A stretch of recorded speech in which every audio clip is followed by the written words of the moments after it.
The young woman in my passenger seat stopped breathing 3 blocks before I reached her home. One moment she was slumped against the window, pale and trembling from whatever she had consumed, and the next her chest went still. I pulled onto the shoulder beneath the harsh afternoon sun, dragged open her door, and called emergency services with shaking hands, believing I was watching a stranger die. I had no idea that the address written on the card inside her purse belonged to the most powerful man in my company, or that saving his daughter would expose a secret capable of destroying both our lives. Before I tell you what happened next, please like, comment, share, and subscribe to our channel if you believe in kindness, forgiveness, hope, and second chances, because sometimes one compassionate choice can change the future of people who have almost given up. My name is Callum Pierce, and at 34, I had learned to keep my head down. I worked as a maintenance supervisor at an enormous packaging plant outside a small Pennsylvania town, where the machinery was loud, the shifts were long, and the employees knew better than to attract the attention of our company president, Everett Caldwell. Everett had built Caldwell Industrial from a struggling regional warehouse into a national corporation, and although his name appeared on charity banners and business awards, the people beneath him saw a colder man. He demanded perfection, rarely smiled, and remembered every mistake. I had spoken to him only twice in 7 years, both times after equipment failures that were not my fault, and both conversations had left me feeling as though my career was balanced on the edge of a knife. That Tuesday afternoon, I left work early after repairing a damaged conveyor ahead of schedule.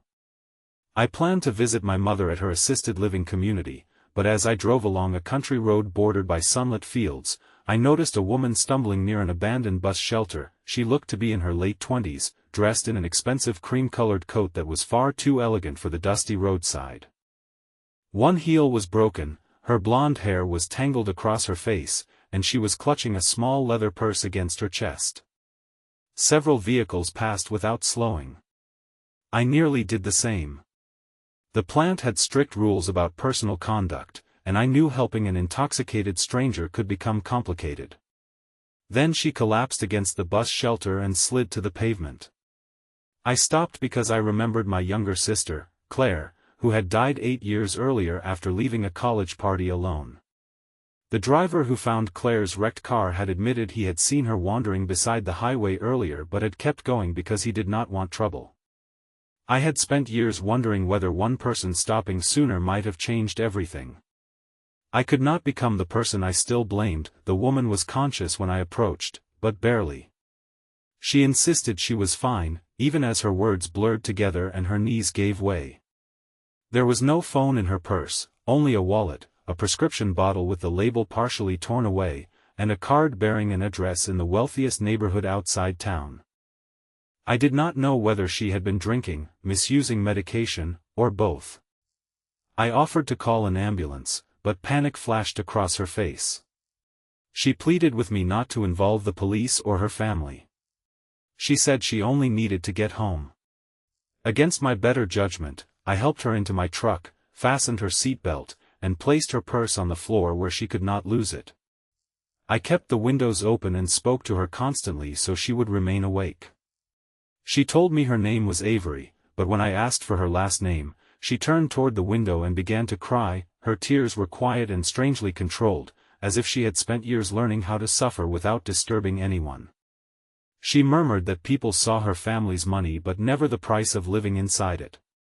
She said her father measured love through achievement and regarded sadness as weakness. She had once been a gifted pianist, but after her mother died, she could no longer perform without trembling. Her father had responded by hiring better instructors, arranging more prestigious auditions, and reminding her how many people would trade places with her. Every opportunity became another test she was terrified to fail. She had spent the morning at a private rehabilitation clinic, where she was supposed to begin treatment for alcohol dependency and severe anxiety. Instead, she fled before admitting herself, bought a bottle from a roadside shop, and swallowed several anti-anxiety pills because she could not bear the shame of going home. That I felt anger rising, but not toward her. I was angry at the invisible weight that had driven an educated, privileged young woman onto an empty roadside with no one she trusted enough to call. I told her she was not weak for needing help, but her eyes closed before I knew whether she heard me. At first I thought she had fallen asleep. Then I noticed the unnatural stillness of her chest. I pulled over, lowered her seat, and checked for breathing. There was none. The emergency dispatcher guided me through rescue breathing while an ambulance raced toward us. Those minutes under the bright afternoon sky felt longer than entire years. Her lips had begun turning blue when she suddenly coughed, gasped, and vomited onto the gravel beside the truck. I rolled her onto her side, held her shoulders, and kept telling her she was not alone. The paramedics arrived and administered medication that reversed the effects of the substances in her body. As they lifted her onto a stretcher, one of them examined her identification and looked at me with sudden recognition. Her full name was Avery Caldwell. Everett Caldwell's only daughter. My stomach dropped. I followed the ambulance to the hospital because her purse and coat remained in my truck, and because I could not abandon her after bringing her back from the edge. In the emergency department, the staff asked me dozens of questions. I told them everything, including the bottle, the prescription pills, and her refusal to seek help. A nurse thanked me for acting quickly. A police officer wrote down my information but assured me I was not in trouble. Still, I knew Everett Caldwell might not see it that way. He arrived less than 40 minutes later wearing the same charcoal suit he had worn at the plant that morning. His silver hair was perfectly combed, but his face had lost all color. Behind him came his attorney and the plant's human resources director, Marjorie Voss. Everett looked through the glass doors at Avery lying beneath white blankets, then turned toward me. For one terrible second, I saw gratitude in his eyes. Then fear hardened into accusation. He demanded to know why his daughter had been in my truck, why I had not called emergency services immediately, and whether I had supplied her with alcohol or medication. Marjorie remained silent, but her expression told me she was already considering how quickly I could be dismissed. I explained what had happened as calmly as I could. Everett listened without interrupting, yet when I finished, he said my decision to transport an impaired woman had shown reckless judgment and exposed the company to serious risk. That I could not believe what I was hearing. His daughter was alive because I had stopped, yet he spoke as though my greatest failure had been involving myself. My grief over Claire rose inside me, hot and painful. I told him that leaving Avery on the roadside would have been easier, safer, and possibly fatal. I said I had once lost someone because strangers were afraid of inconvenience, and I refused to repeat their choice. Everett's face tightened when I mentioned Avery's emotional pain and her fear of disappointing him. He accused me of exploiting the words of a vulnerable woman. Then he ordered Marjorie to place me on immediate administrative leave while the company investigated. That I left the hospital feeling as if kindness had cost me the life I had spent years building. My mother depended on my help with her care expenses. I had a mortgage, medical bills, and no college degree to protect me in a town where Caldwell Industrial was the largest employer. For 3 days, I received no information except a formal message instructing me not to contact Avery or any employee involved in the investigation. Rumors spread through the plant. Some people claimed I had taken Avery drinking. Others said I had been involved with her secretly. A photograph appeared online showing my truck behind the ambulance, and strangers filled the comments with accusations. I wanted to defend myself, but the company warned that any public statement could lead to termination. The hardest moment came when my mother asked whether I regretted stopping. She was sitting beside a sunny window in the common room, folding a blanket across her lap. Her memory had begun fading, but that day she was completely clear. I admitted that part of me wished I had never seen Avery. My mother looked disappointed, not because I feared losing my job, but because fear was beginning to change the meaning of what I had done. She reminded me that Claire had not needed a perfect rescuer on the day she died. She had only needed someone willing to remain. My mother said that whatever happened next, Avery was alive to face it. That truth had to matter more than the opinion of frightened people. The following morning, I received a call from the hospital. Avery had asked to see me. I explained that my employer had forbidden contact, but the nurse said Avery's physician believed speaking with me might help her accept treatment. I drove there under a clear midday sky, carrying her cleaned coat and purse. Avery looked smaller than I remembered. Without makeup or expensive clothes, she appeared exhausted and painfully young. She apologized for putting me in danger, but I told her the consequences were not her fault. Addiction had convinced her that she was a burden, while shame had convinced her to hide. Neither belief was true. She confessed that her father had already arranged for the hospital to describe the incident as an accidental medication reaction. He wanted her transferred to a private facility in another state, not because it offered better care, but because it promised secrecy. Avery said she was tired of being treated like a family scandal instead of a human being. She had decided to enter the local recovery program she had fled, where she would attend group sessions and live under ordinary rules. For the first time, she wanted recovery more than she wanted her father's approval. She also told me something I had not expected. Years earlier, her mother, Helena, had suffered from depression and alcohol dependency after a difficult surgery. Everett had hidden her illness from friends, removed her from public events, and insisted she recover quietly. Helena died from an overdose when Avery was 19. The family announced that it had been a heart condition. Avery had spent nearly a decade believing that her mother's suffering was shameful and that she had inherited the same failure. Everett entered the room while Avery was telling me this. He had heard enough to know the secret was no longer protected. His anger filled the space, but Avery did not shrink. With a trembling voice, she told him she would no longer lie about her mother or herself. She said his obsession with appearances had not saved Helena, it had isolated her. Everett looked as though someone had struck him. He tried to argue that he had protected the family, the company, and Avery's future, but the words sounded empty even to him. Avery asked him whether the company mattered more than her life. He could not answer that. I expected Everett to order me out. Instead, he sat down beside the window and covered his face with both hands.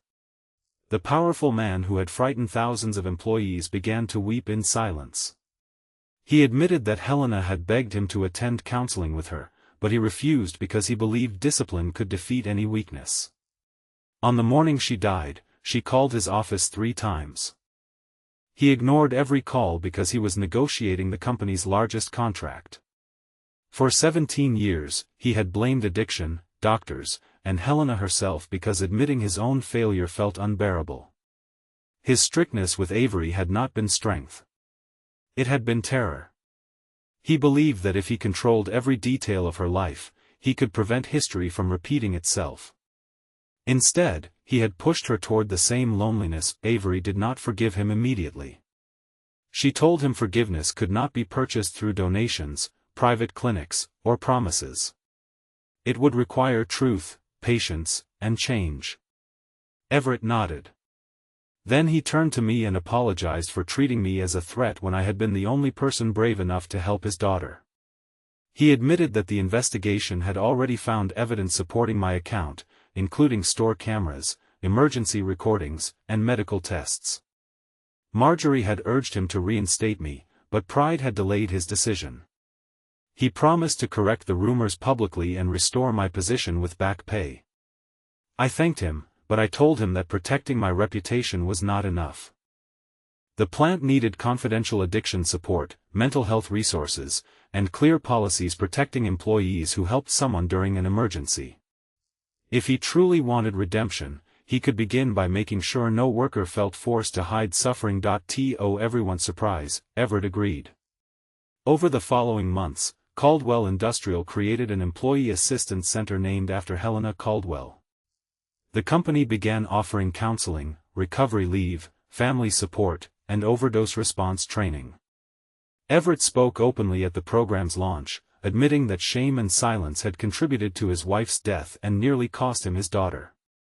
His confession shocked the business community, but it also freed hundreds of employees to seek help. Men and women who had hidden depression, addiction, grief, and anxiety began walking through the center's doors. Avery remained in treatment for 6 months.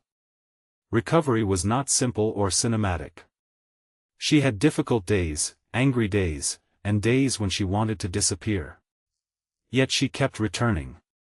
She began playing piano again, not in concert halls, but in the rehabilitation center's bright common room. She played for people whose hands shook like hers once had, and she never asked whether they were wealthy, successful, or worthy. Everett attended family therapy every week. Sometimes Avery allowed him to sit beside the piano. Sometimes she asked him to leave. He learned that love was not control and that forgiveness could not be rushed. I returned to the plant, but I was no longer invisible. Not because I had saved the president's daughter, but because people began sharing their own stories with me. A mechanic admitted he had been sober for 2 weeks. A young mother asked how to help her brother enter treatment. Even Marjorie apologized for assuming the company's reputation mattered more than the truth. 1 year after the roadside rescue, Avery invited me and my mother to a daytime gathering at the recovery center.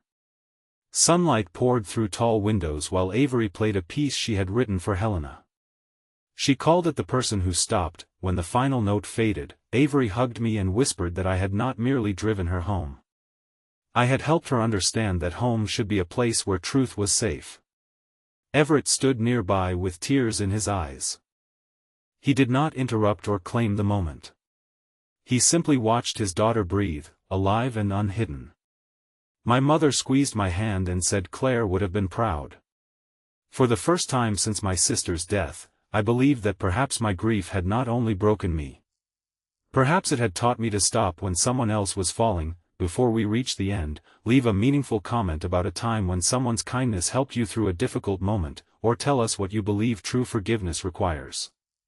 Your words may remind another person that their worst day does not have to become their final chapter.